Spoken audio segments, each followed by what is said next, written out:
Hello everyone, it's TTM Brendan back with my first TTM autograph recap in a very long time. I had a very busy summer, unfortunately, which resulted in me not being able to both send out many requests or record any videos. I was working at as a camp counselor. I was getting ready for my freshman year of college, but I wanted to get this video out with everything I got over the summer before I leave on Monday. So over the entire summer, I guess I got 18 total successes, but a lot of autographs, a lot of good variety. So without further ado, let's get started. First up, I have a 4 of 4 success in 11 days from pitcher Bill Dawley. It's just 4 of these.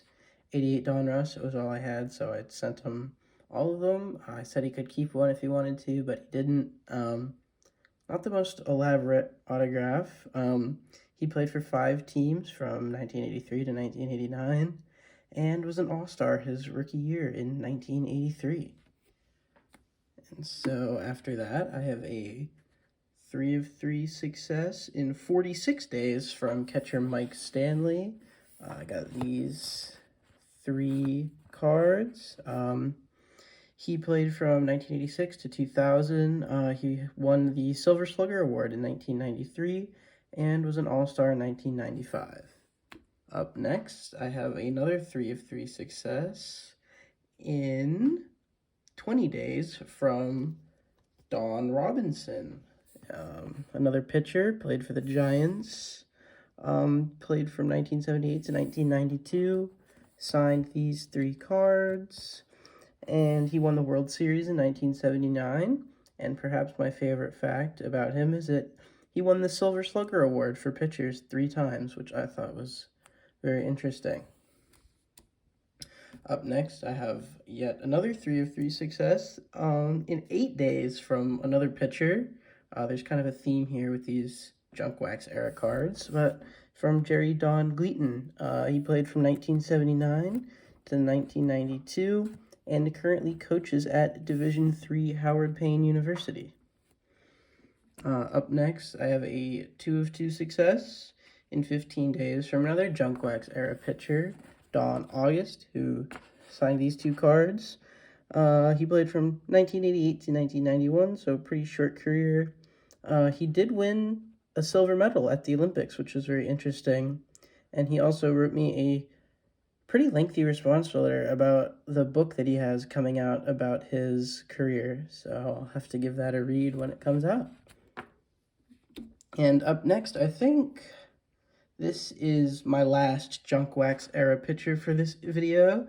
I have a 3 of 3 success in 21 days from Frank DiPino, who played from 1981 to 1993. And interestingly, you can see he's playing for the Cubs in this card. He won the first night game ever played at Wrigley Field, so I thought that was pretty interesting.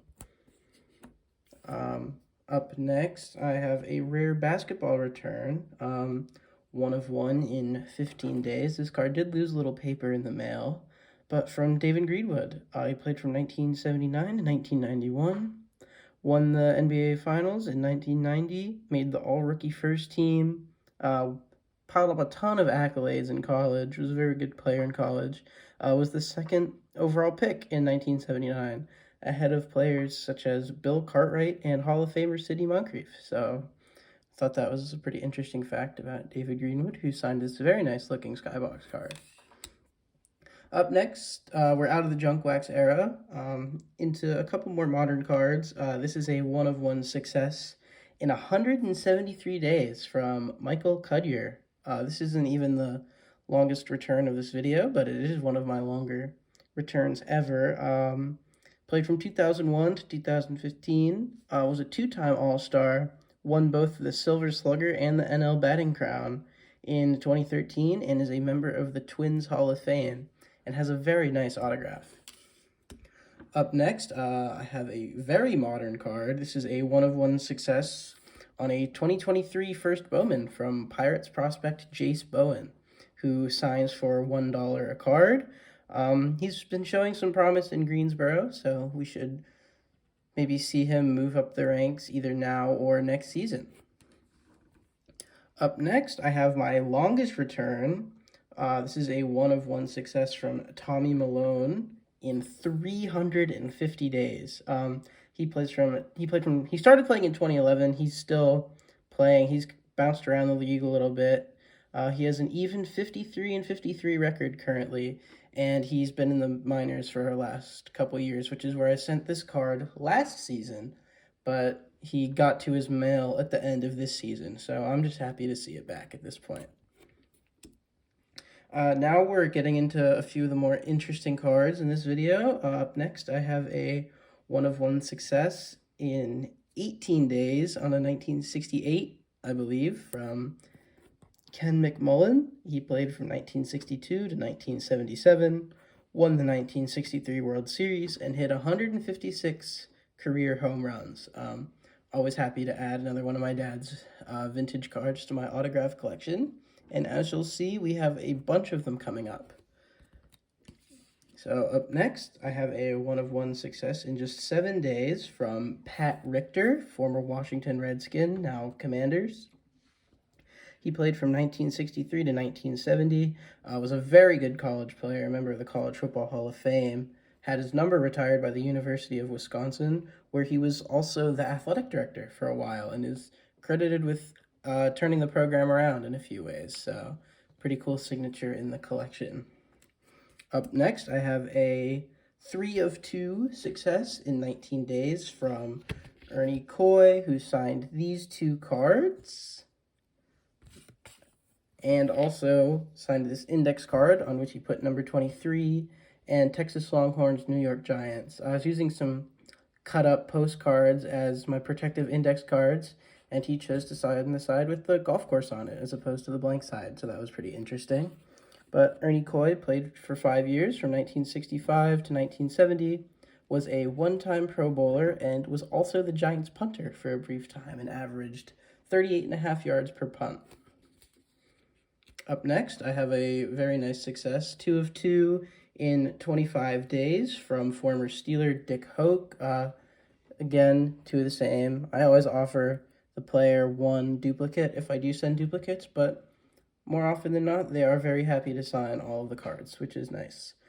He played from 1961 to 1970, and then became the longest tenured head coach of the Pittsburgh Steelers from 1972 to 2006. He won 5 Super Bowls and has pretty much received every possible Steelers award. He's on the Legend team, he's in the Hall of Fame.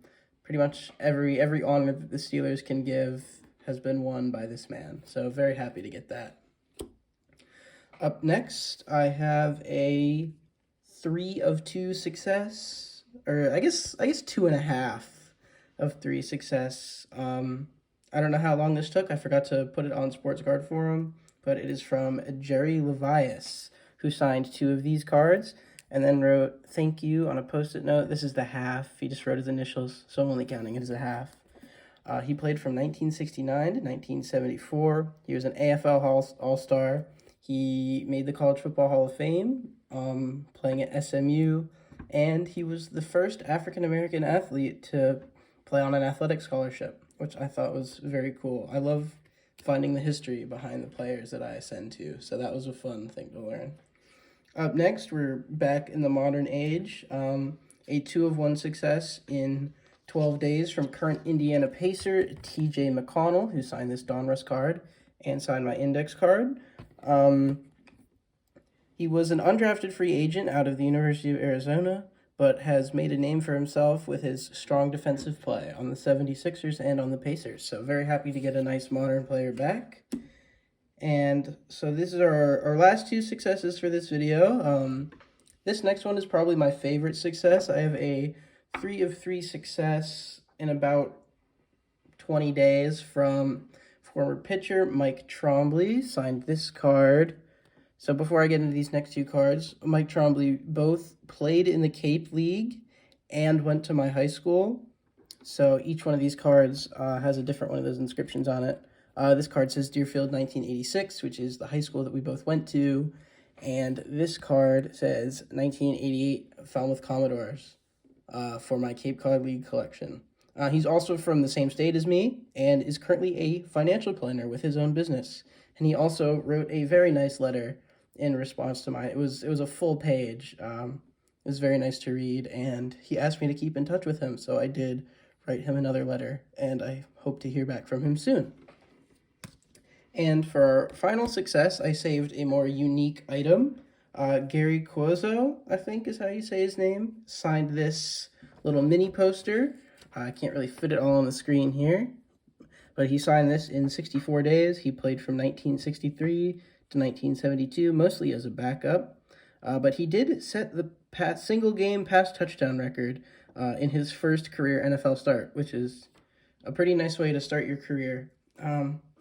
That is all for this video. I did send out a ton of cards over the last week to be waiting for me when I get home from school.